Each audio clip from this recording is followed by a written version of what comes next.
la luz que intentamos silenciar. A veces es fácil imaginar que las personas que rechazaron a Jesús fueron muy diferentes de nosotros.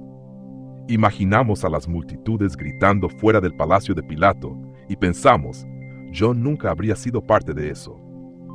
Pero la historia de los evangelios sugiere algo mucho más inquietante. Las mismas personas que una vez se inclinaron hacia adelante para escuchar a Jesús hablar, finalmente se inclinaron hacia adelante para exigir su muerte. En algún punto entre la curiosidad y la crucifixión, algo cambió.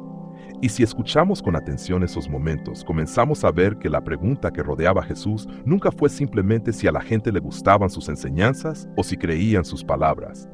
La pregunta más profunda era esta: ¿a quién le darían finalmente su lealtad?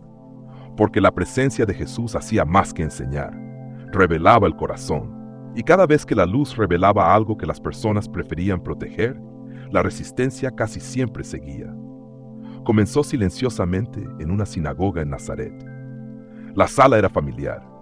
Rostros que se conocían desde hacía años llenaban los bancos. Familias que habían adorado juntas desde la infancia se reunían como siempre cuando se leían las Escrituras. Y el hombre que estaba de pie para leer esa mañana no era un extraño. Lo habían visto crecer.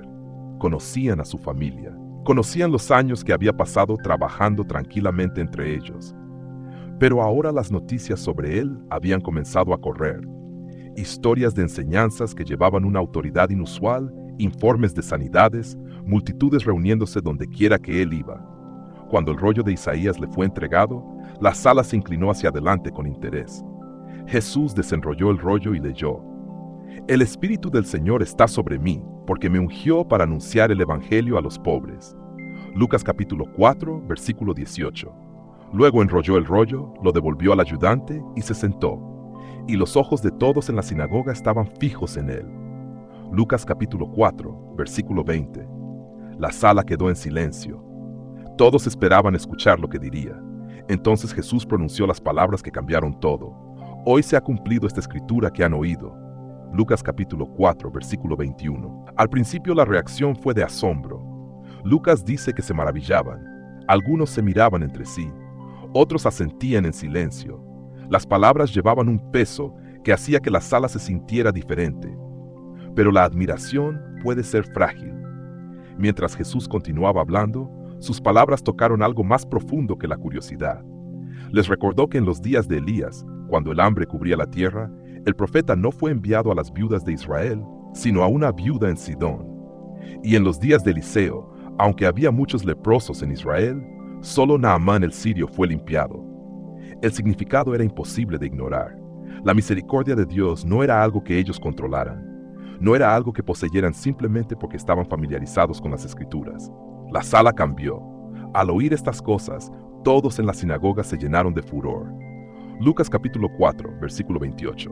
Las mismas personas que habían estado escuchando momentos antes, ahora estaban de pie. Manos lo agarraron. Las voces se elevaron. Lo empujaron fuera de la sinagoga hacia el borde del monte sobre el cual estaba construida su ciudad. La intención era clara. El maestro que habían admirado minutos antes no saldría vivo de esa colina. Pero Jesús pasó en medio de ellos y siguió su camino. Momentos como ese comenzaron a aparecer con más frecuencia. No todos respondieron de la misma manera a Jesús, pero cada vez que sus palabras alcanzaban los lugares más profundos del corazón humano, la reacción rara vez era neutral. Años después, en Jerusalén, la tensión volvió a crecer durante una conversación en los atrios del templo. Algunos de los líderes religiosos estaban seguros de quiénes eran. Su identidad era firme. Eran descendientes de Abraham, conocían la ley, sabían dónde estaban con Dios. Jesús desafió esa seguridad. Si Dios fuera su Padre, me amarían. Juan capítulo 8, versículo 42. Luego llegó el momento que llevó la conversación más allá del argumento. Jesús dijo: antes que Abraham naciera, yo soy. Juan capítulo 8, versículo 58. El significado era inconfundible. Entonces tomaron piedras para tirárselas. Juan capítulo 8, versículo 59. La luz había alcanzado un lugar que no estaban dispuestos a rendir. Para cuando Jesús entró en Jerusalén por última vez, la tensión se había endurecido hasta convertirse en confrontación abierta. De pie ante las multitudes, Jesús habló con una claridad que no dejaba nada oculto.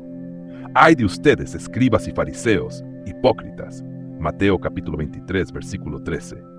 Habló de copas pulidas por fuera, pero llenas de codicia por dentro, de sepulcros que parecían hermosos por fuera, pero que estaban llenos de muerte. La luz ahora brillaba directamente en los lugares que los líderes habían pasado años protegiendo. Lo que siguió llevaría ese conflicto a su expresión final. Las acusaciones, el juicio, la multitud reunida ante Pilato. Pilato escuchó las acusaciones y examinó al hombre que estaba delante de él.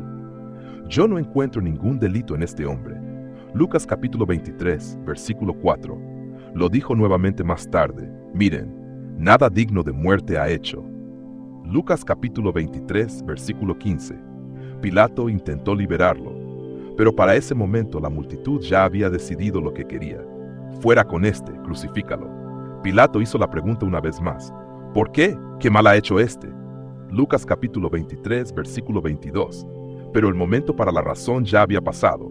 Pero ellos insistían pidiendo a grandes voces que fuera crucificado, y las voces de ellos prevalecieron. Lucas capítulo 23, versículo 23. Sus voces prevalecieron, no la verdad, no la justicia, sus voces. Cuando llegamos a la cruz, la resistencia a la luz ha alcanzado su momento más oscuro, y aún allí, la luz seguía obrando. Lucas nos habla de un hombre llamado José de Arimatea. Era miembro del concilio que había condenado a Jesús, pero Lucas añade silenciosamente algo notable. Él no había estado de acuerdo con la decisión ni con la acción de ellos, y esperaba el reino de Dios. Lucas capítulo 23, versículo 51. Cuando la multitud se dispersó y el cuerpo de Jesús colgaba sin vida en la cruz, José dio un paso al frente. Este fue a Pilato y le pidió el cuerpo de Jesús. Lucas capítulo 23, versículo 52. En el mismo momento en que asociarse con Jesús implicaba riesgo, José se identificó abiertamente con el rey crucificado. La luz había alcanzado su corazón.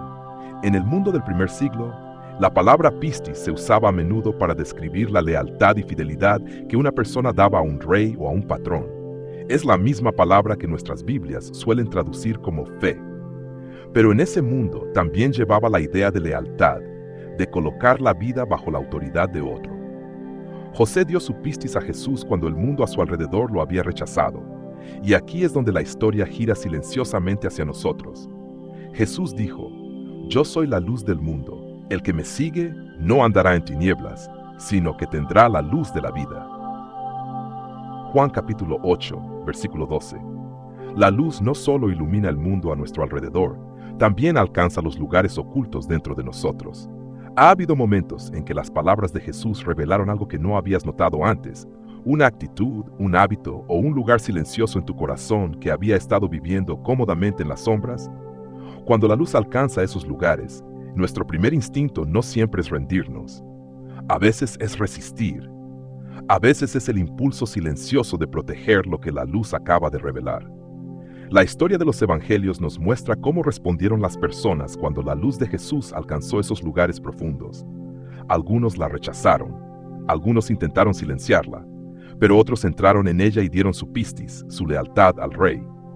José de Arimatea nos muestra cómo puede verse esa respuesta. Cuando el mundo a su alrededor rechazó a Jesús, él dio un paso al frente y se identificó abiertamente con el rey crucificado. La luz de Jesús todavía brilla hoy. Y cuando esa luz alcanza los lugares más oscuros dentro de nosotros, una decisión se presenta ante nosotros con la misma claridad que se presentó ante las multitudes en los evangelios. ¿Resistiremos la luz o entraremos en ella? Mientras reflexionas sobre esta enseñanza hoy, considera dónde la luz de Jesús podría estar revelando algo en tu propio corazón.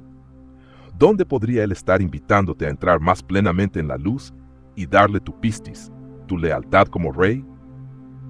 Comparte tus reflexiones o preguntas en los comentarios para que podamos aprender y caminar juntos en este camino.